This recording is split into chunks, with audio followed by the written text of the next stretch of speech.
August Tate tightened his grip on his daughter's small hand as they walked down the dimly lit street.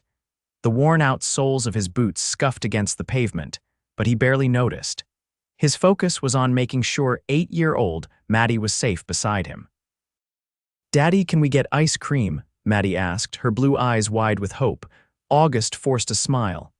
"Next time, sweetheart. We've got to save our treat money for rent this month." Maddie nodded, understanding far beyond her years, but before August could feel too guilty, a sharp voice sliced through the evening air. "You think you can just walk away from me?" August's head snapped toward the commotion. A man in an expensive navy suit had grabbed a woman's wrist, his grip tight enough that she winced. The woman, tall, elegant, and dressed in a sleek black dress, tried to pull away, her expression calm but her eyes filled with anger. "I told you I'm not interested," she said, her voice steady. The man yanked her closer. "You'll regret this." That was all August needed to hear. Without thinking, he stepped forward, placing Maddie behind him. "Let her go."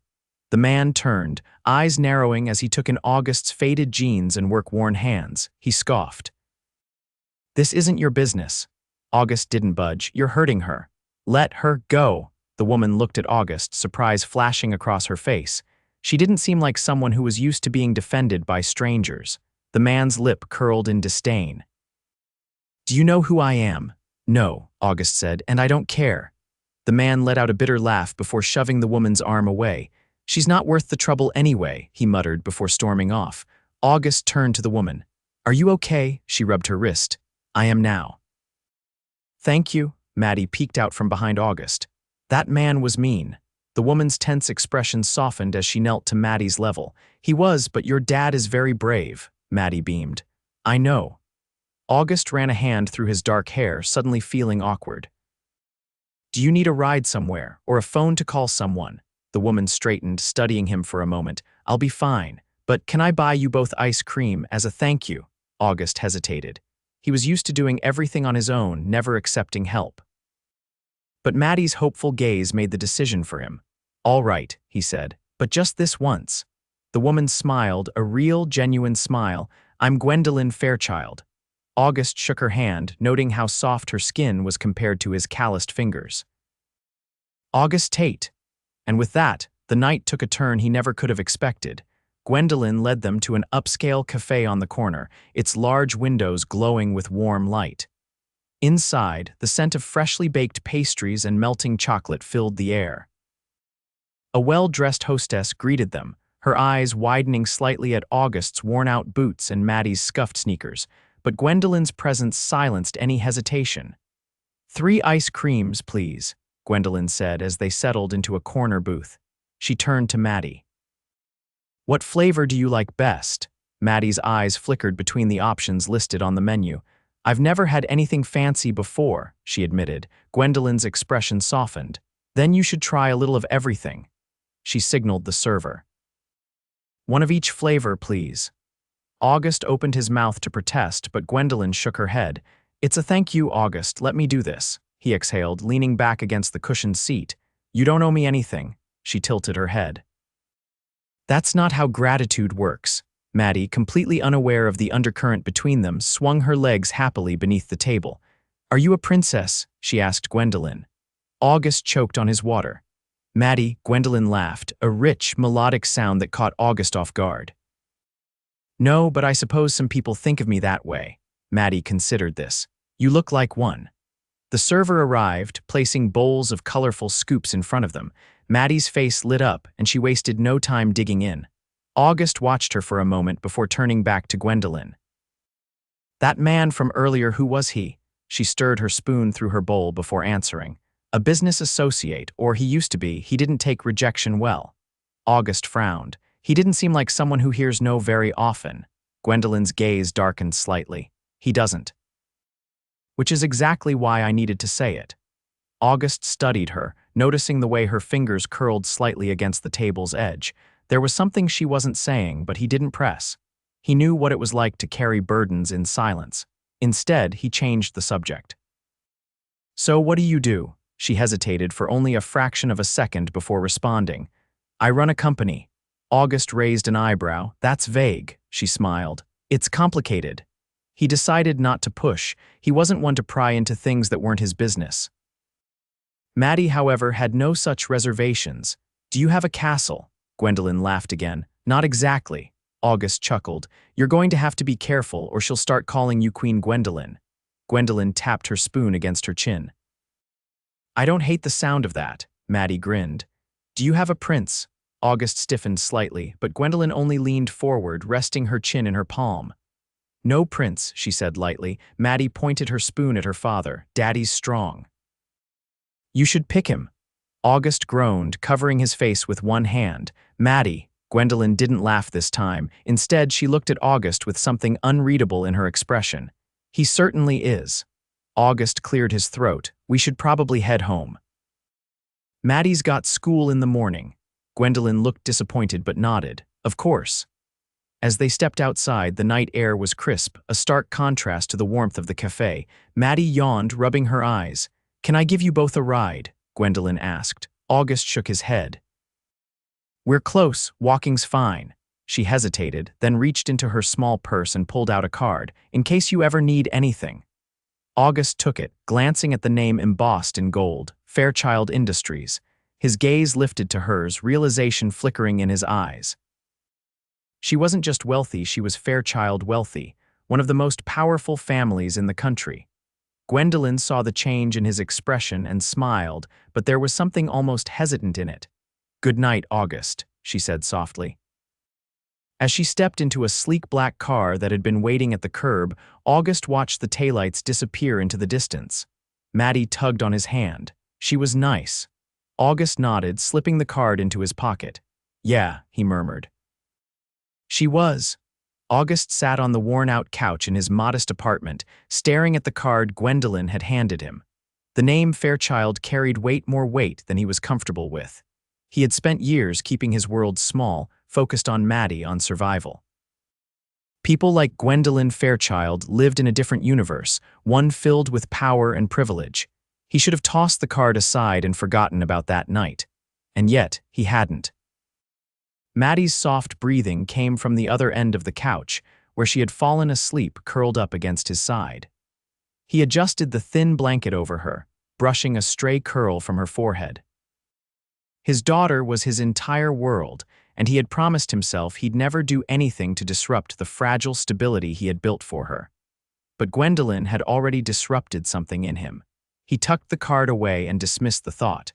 It wasn't like he'd ever see her again. The next afternoon, August was hauling bags of cement at the construction site where he worked when a sleek black car pulled up near the entrance. The other workers paused, some wiping sweat from their brows, others exchanging curious glances. Nobody in their world drove cars like that. August dropped the bag he was carrying just as the door opened and Gwendolyn stepped out. She was dressed differently than the night before: sleek trousers, a tailored coat, heels that shouldn't have belonged anywhere near dirt and gravel. But she walked across the uneven ground like she owned it, her confidence effortless. "August," she called, completely ignoring the way every set of eyes in the vicinity had turned toward her. He wiped his hands on his jeans and met her halfway. "Miss Fairchild," he said, keeping his voice neutral. Her lips twitched just slightly. "We're back to formalities now," he exhaled. "What are you doing here? I wanted to see you." A few of his coworkers let out low whistles behind him, but he ignored them. "Why?" She tilted her head. "You didn't use the card I gave you. I didn't need anything." She studied him for a moment before she spoke again. "I have a proposition." He crossed his arms. "I don't do favors for rich people." Her gaze didn't waver. "It's not a favor, it's a job." That caught him off guard. She continued, "I need someone I can trust." His jaw tightened. "Trust for what?" "There's a gala this weekend," she said. "I need a date, a real one, not another businessman who sees me as an acquisition." He let out a short laugh. "You want me to play dress up and pretend I belong in your world?" "I don't want you to pretend anything," she said simply. "I want you to be exactly who you are. That's what makes this different." There was something in her voice, something honest. She wasn't playing games. She was offering something real, as strange as it seemed. Still, his mind was already forming objections. He didn't belong at high society events. He had responsibilities. He had Maddie. As if reading his thoughts, she added, "I've already arranged for a professional sitter for Maddie. Someone safe, someone experienced. She'll be in good hands." He blinked. "You just assumed I'd say yes." "I assumed you'd hesitate," she admitted, "but I also assumed that, deep down, you'd at least consider it." She wasn't wrong. His life had been the same routine for years: work, Maddie, bills, exhaustion. Nothing outside the lines. Maybe just once he could step outside them. He exhaled sharply. "Fine. But only because Maddie will never forgive me if I turn down someone who buys one of every flavor." Gwendolyn's smile was slow but real. "I'll send a suit to your apartment. I don't need." She held up a hand. "You do. And before you argue, consider it a loan, if that makes you feel better." He shook his head, still not entirely sure what he was getting himself into. But when she turned and walked back to her car, he realized something unsettling. For the first time in years, he was looking forward to something. August stood in front of the mirror, adjusting the collar of the crisp black suit that had arrived at his apartment earlier that day. The fabric was finer than anything he had ever worn, tailored to fit him perfectly. He barely recognized himself. "Daddy, you look like a prince," Maddie said from behind him, her small hands pressed together as she admired him. He turned, laughing softly. "I don't know about that, sweetheart," she nodded seriously. "You do, like the ones in the movies. The ones who dance with princesses." His chest tightened at her words, but before he could respond, a knock echoed through the small apartment.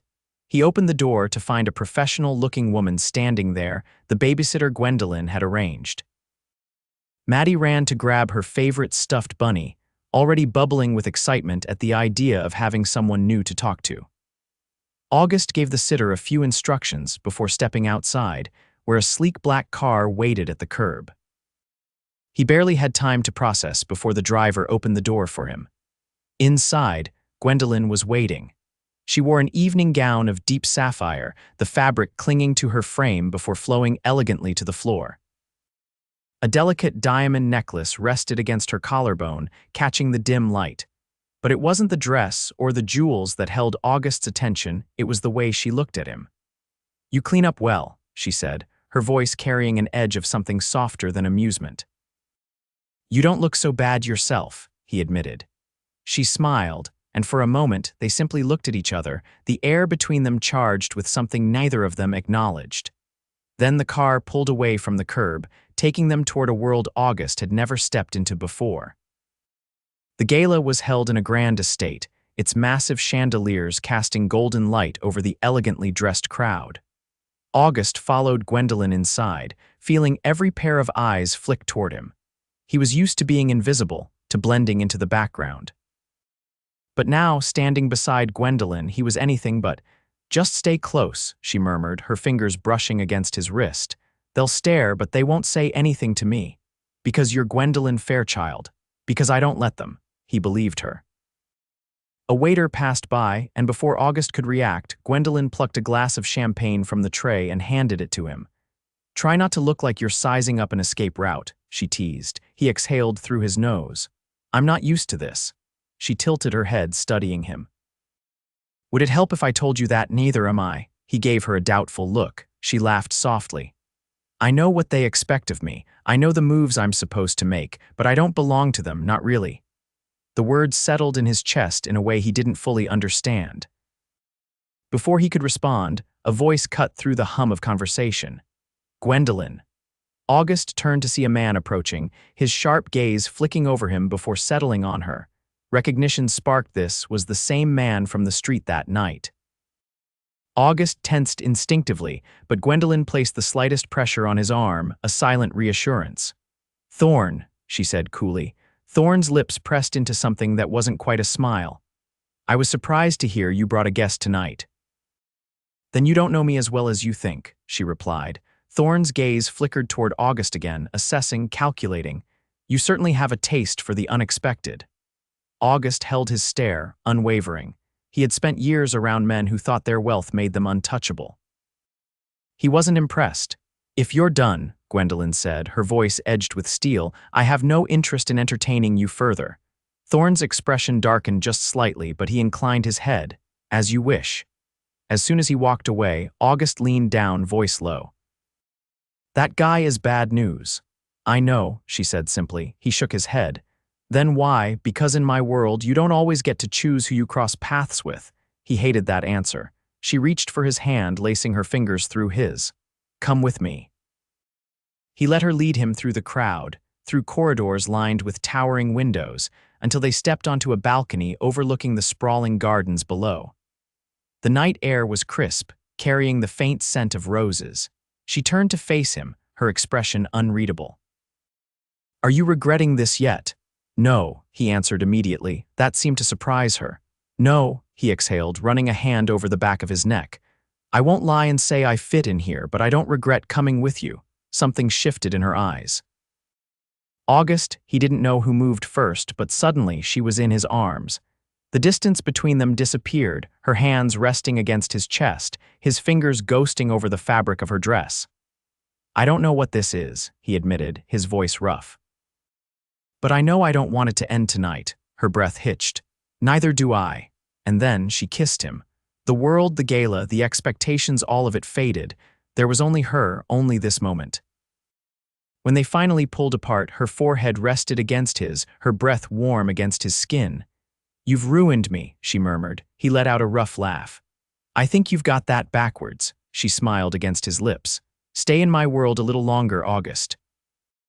He didn't know what tomorrow would bring. But for tonight, he wasn't going anywhere. The car ride back was quiet, but not in an uncomfortable way. Gwendolyn's fingers rested lightly against August's, tracing absent patterns against his skin. It was a small thing, but it sent a warmth through him that he wasn't ready to examine too closely. He wasn't supposed to be here. Not in this car, not in this world, not with a woman like Gwendolyn Fairchild looking at him like he was something more than just a man struggling to get by. And yet, here he was. As the driver pulled up in front of his apartment building, August hesitated. The night still clung to him, electric and unreal, and stepping out of the car felt like stepping back into a life that suddenly didn't fit quite right. Gwendolyn turned to him, her voice softer now. "Would it be selfish of me to ask you to stay a little longer?" His breath came slower, measured. "Maddie's waiting for me." She nodded, but there was something in her expression, something hesitant. "I understand." He reached for the door handle, but her fingers tightened around his. "August." He turned back. She searched his face as if trying to decide something. Then, with quiet determination, she said, "Come to lunch with me tomorrow." He exhaled, shaking his head with a small, rueful chuckle. "You don't give up, do you? Not when I want something." Her honesty was disarming. "All right," he found himself saying. "But only lunch." Her smile was slow, deliberate. Only lunch. And yet, something told him this was just the beginning. The next afternoon, August found himself at a restaurant that probably cost more per meal than he made in a week. It was the kind of place with white tablecloths, waiters who moved like ghosts, and menus without prices. He rolled his shoulders, resisting the urge to tug at the collar of his shirt. Maddie had insisted on helping him pick something nicer than his usual work clothes, and he wasn't about to argue with her enthusiasm. Gwendolyn was already waiting when he arrived, her posture effortlessly elegant. She looked up as he approached, and there it was again, that quiet, unreadable expression that made him feel like she saw straight through him. "Did you have trouble finding the place?" she asked. "I think the valet was afraid I was lost," she laughed, but there was something knowing in her eyes. "You don't have to be uncomfortable, August." He leaned forward, resting his arms on the table. "That's easy for you to say." Her expression sobered slightly. "I don't belong here any more than you do." He gave her a skeptical look. "You own half this city." "That doesn't mean I fit into it." The words settled between them, weighty and unexpected. Before he could respond, a voice interrupted. "I thought I recognized you." August turned, instantly on edge. Thorne stood beside their table, his expression smug, his presence unwelcome. Gwendolyn's posture stiffened. "We're having lunch, Thorne. Whatever you want can wait." Thorne ignored her, his gaze settling on August. "You're persistent, I'll give you that." August's jaw clenched. "I don't know what you think is happening here, but I'm not playing whatever game you've got in mind." Thorne let out a low chuckle. "Oh, I think you are, you just don't realize it yet." "Leave," Gwendolyn said, her voice sharp. Thorne studied her for a long moment before inclining his head. "Enjoy your lunch." As soon as he walked away, August exhaled slowly. "I don't like him." "You're not supposed to," he shook his head. "What does he want from you?" Her fingers traced the rim of her glass. "Control," August frowned. "He doesn't seem like the kind of man who gives up easily." "He isn't." A beat of silence passed before she looked up at him, her gaze steady. "But neither am I." Something in his chest tightened. He had stepped into her world without meaning to. Now he wasn't sure he could walk away. Later that evening, August sat on the couch in his apartment, Maddie curled up beside him, her head resting against his arm. The television played quietly in the background, but his mind was elsewhere. Gwendolyn's words echoed in his head. "I don't belong here any more than you do." Control. Thorne wasn't just an ex-business associate. He was something more, something dangerous. And August had the sinking feeling that if he stayed in Gwendolyn's orbit, he was going to find out just how deep that danger went. But when his phone buzzed and he saw her name on the screen, he didn't hesitate before answering. "August," she said, her voice softer now. "I need to see you," he exhaled. "Where?" "My place." He hesitated for only a moment before standing. Some lines, once crossed, couldn't be undone. And he was about to cross one more. August stepped out of the cab, his gaze sweeping over the towering glass structure before him. Gwendolyn's penthouse sat at the pinnacle of the city, a world away from the modest apartment he called home. He had hesitated before coming, but the urgency in her voice had left him with no choice. The doorman recognized his name and ushered him inside without question. The private elevator carried him to the top floor in silence, his pulse steady despite the unfamiliar opulence surrounding him. When the doors slid open, Gwendolyn stood waiting. She had changed from the elegance of earlier into something softer, a silk robe draped over her frame, her bare feet silent against the marble floors. Gone was the poised, untouchable woman the world knew.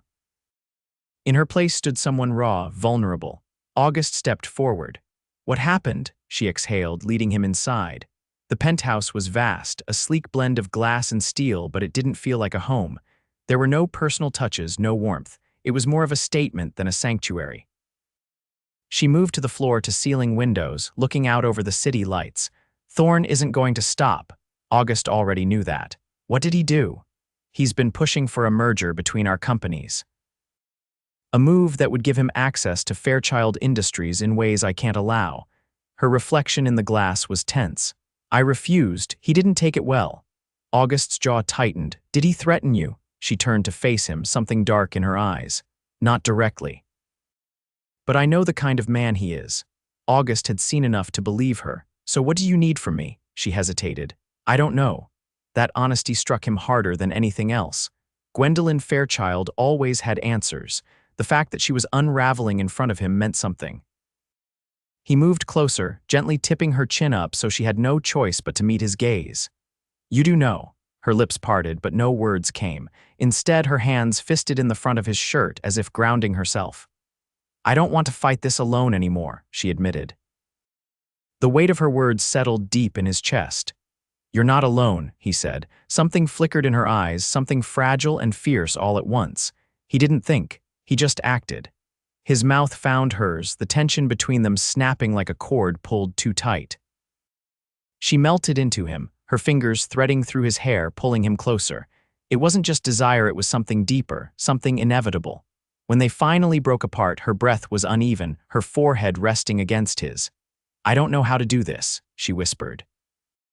He brushed his thumb along her jaw. "Neither do I," she let out a soft, shaky laugh. "That makes two of us." He tightened his hold on her. "Then we figure it out together." For once, she didn't argue. The next few weeks were a storm. August found himself swept into Gwendolyn's world in ways he hadn't expected. He stood beside her at board meetings, watched as she fought off power plays with a sharpness that left men like Thorne scrambling. But behind closed doors, she was different. She let him see the cracks, let him hold her when the weight of it all became too much. And he, in turn, let her into his world. She spent evenings at his apartment, laughing as Maddie made her try peanut butter and jelly sandwiches for the first time. She sat on his couch in her designer dresses, looking more at home there than she ever had in her penthouse. They had built something fragile but real, And then Thorne made his move. Gwendolyn stormed into August's apartment one evening, her face pale with fury. "He's trying to force my board into a vote," she said, pacing. "If he wins, I lose controlling interest." August stood, his expression dark. "How?" "He's been buying shares under shell corporations. He's closer than I realized." She turned to him, her voice raw. "If he succeeds, I'll lose everything." August's hands curled into fists. "Then we stop him." The gala was the perfect battleground. Thorne had gathered the city's most powerful figures, expecting to celebrate his victory before the vote was even cast. But Gwendolyn had other plans. She walked into the event with August at her side, her chin high, her confidence unwavering. Conversation quieted as they entered, eyes flicking between them. Thorne approached, a smug smile already forming. "Gwendolyn, I assume you've come to accept your loss with grace." She smiled, but there was nothing warm about it. "Not at all." Thorne's expression flickered. "The vote is secured. You can't stop it." She handed him a folder. "Actually, I can." He opened it, his face paling. "This is proof of your illegal acquisitions," she finished smoothly. "You manipulated the market. The SEC will be very interested." Thorne's jaw clenched. "You wouldn't." August stepped forward. "She already has." Thorne looked between them, realization dawning. "You played me." Gwendolyn tilted her head. "I learned from the best." Security arrived moments later, escorting Thorne out as the room erupted into whispers. Gwendolyn turned to August, something unreadable in her gaze. "It's over," she said. He exhaled. "You did it." She reached for his hand. "We did." The sun was rising when they finally escaped the chaos. They stood on the rooftop of her penthouse, looking out over the city. Gwendolyn turned to him, something quiet in her expression. "I don't want this to end." He cupped her face, brushing his thumb over her cheek. "Then it doesn't." Her breath hitched. "August," he pulled a small box from his pocket, opening it to reveal a simple but elegant ring. "I never thought I'd belong in your world," he admitted. "But I don't care about that anymore. I just want to belong with you." Tears filled her eyes, but she smiled. "You already do." He slid the ring onto her finger, and for the first time in his life, he felt like he had everything he'd ever needed. Maddie was the flower girl at their wedding. And as August stood at the altar, watching Gwendolyn walk toward him, he knew this was forever.